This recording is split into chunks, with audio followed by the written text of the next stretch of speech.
Iyaba Ibo Mandingo. Who are you? I am a child of the Caribbean and Africa. I'm a storyteller. I use a bunch of different art mediums to tell the stories of us.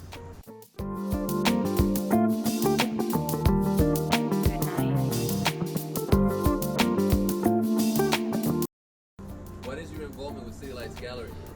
Susan Kashmar is a friend and a fellow artist, and the place for artists here in this area to show their work, uncensored, and uncontrolled, and that's a very important thing for artists. Not only mature artists like ourselves, but a lot of up-and-coming people, like the young man that we're seeing in here now. It's really important to have a venue in your local place where you can train, where you can and really understand how to become a professional artist, and Suzanne offers that. So I love being able to help her with that. Why is this exhibition here today important? Well, I think America, the last couple of weeks have showed us that we got to have this conversation. There's a conversation that we've been avoiding now for the better part of 100 and something years, since the end of slavery, I think. And it's that conversation about race, about how we as black and white people in this country get together, and how we can move past the things that are in our way. And the things that this young man, the subject matter this young man is talking about, blackface and these things, a lot of the propaganda and a lot of the things that were used to demonize and sort of malign black people, stereotype black people 100 years ago, you see them permeating now. You see the repercussions now. Mitch McConnell's grandfather grew up thinking that all black people shucked and jived and had big lips and talked like they were in a comedy. So it makes sense to me as a historian seeing why he behaves the way he behaves. From all of those men from a certain age, it's a certain age group. Once you get to a certain age group, when somebody says something or they behave a certain way, you have to take into account how old they are. I always ask, how old is that person?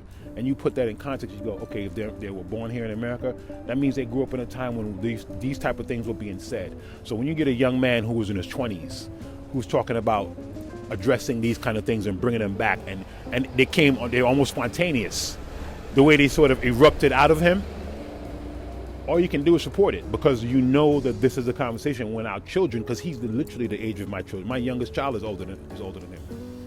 When you see that, you know that the universe is giving us another opportunity to have this conversation that will make America into the thing that these founding fathers put down on paper years ago, which is an amalgamation of everything, where people from all over the planet can sit and come to a place and get together and realize that, you know, your spaghetti and my this can make a great meal, and sit down and realize that the things we share are what we should be focused on. So that's what I think this is. It's tough, and people are going to come and be offended, and black people are and white people are, and you know, and people of a certain age are going to be offended, black people and white people.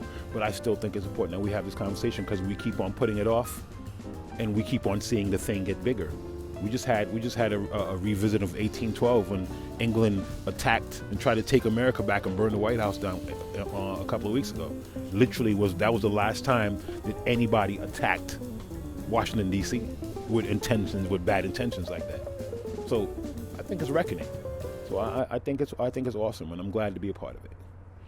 What's your contribution to this exhibition? Well, firstly, definitely encouraging Suzanne. When she came to me with the idea, you could hear her trepidation because of the subject, and I just encouraged her to do it, because the base of our friendship has been challenging each other on this subject, and so I encouraged her there. But then the second thing was probably research. Being a historian, I was able to go and help her get a lot of the material together, and then she asked me for balance to include a couple of my new pieces from a series I'm doing called "We Are Not Like You," which is juxtapositioning history. I've taken a lot of photographs and images from the 60s, lynchings, Ruby Bridges trying to desegregating the schools, and just switch the people. Where there were black people, I put white people, and where there were white people, I put black people. And it's been interesting watching the way people react now with the thing juxtapositioned.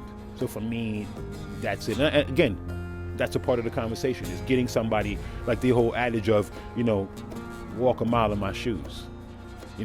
I just want, and we need to probably do for both sides. I think black people and white people should try each other's shoes. Though black people are very aware of what white people's shoes feel like, because we live in that world, I think it's time that we do that. Walk a mile in each other's shoes, and then sit down and have a real, honest conversation where the point is, we are not going to give our children this baggage for another generation, period, stop, end of the nonsense.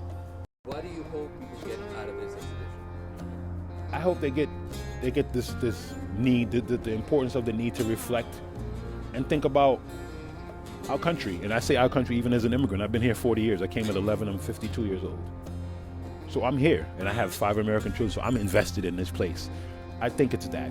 It's yes, let's revere the founding fathers, but let's stop deifying them. Let's respect the words they wrote, but let's also realize that it's nothing wrong with going back and readdressing those words. Not necessarily to change them, but maybe to adapt them, maybe to evolve them.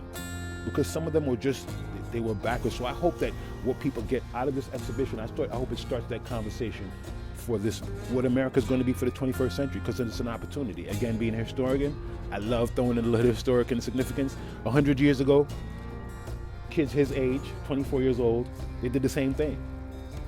They threw off the cloak of their parents. They said, I'm not, your way of looking at the world, I'm not going with it anymore, Dad. And now we call that age the Roaring 20s. And it's because the young people roared. And every stereotype, they went up to Harlem and hung out with black people at the Cotton Club. They started listening to Jelly Roll Johnson and jazz and Duke Ellington. And they started crossing lines. Women were defying the things that women were not supposed to do. They were wearing their mini dresses, and they were going out and flopping and smoking cigarettes and reefer. And they were doing, it was geared by the young people.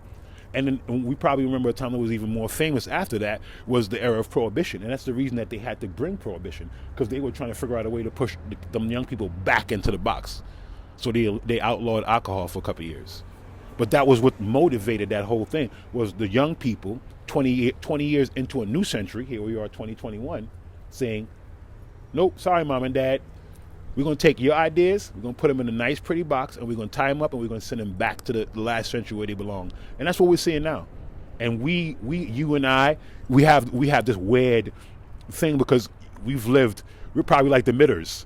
We've lived half of our life in the 20th century, and with health and strength, we'll live maybe at least a third of our life in this century. So we really have an opportunity to look at both things and offer. So I feel like people in our generation, 40s and 50s, I think we are the ones that can really offer some honesty, because we literally can talk about both places. So I think that's super important. Super important. Last question. What does America represent to you? The greatest idea ever put forward for a country. And I mean since the beginning of time. Because usually the criteria for countries to this point, that empires, was one people growing. The Greeks, the Romans, the Egyptians, even the Africans. It was the idea of the people that were in this place that made up this country, this society. It was one people. But America is the first time the idea of people from all over the world coming and creating this thing. And as an artist, as a creative person, that's what makes being an artist so beautiful. Is our community is so everything, faceted. So when you think about America being that thing, I'm excited at the idea of being one of the people who could help usher America finally into that reality. Because I think what's been happening up until now is white men who were wanting to hold on to their grandfather's way of looking at the world wouldn't allow it to happen. And their grasp, because history said so, is loosening. And now we're starting to see not only women have a brighter face. I mean, we're going to put our first woman president, who happens to be black, because everybody keeps saying the first black woman president. It's the first woman as vice president who happens to be black, and that's awesome.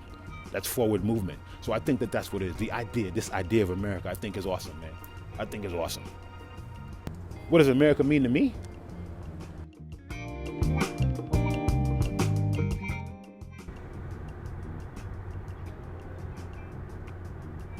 Iyaba Ibo Mandingo, ready to change the world. How about you? you.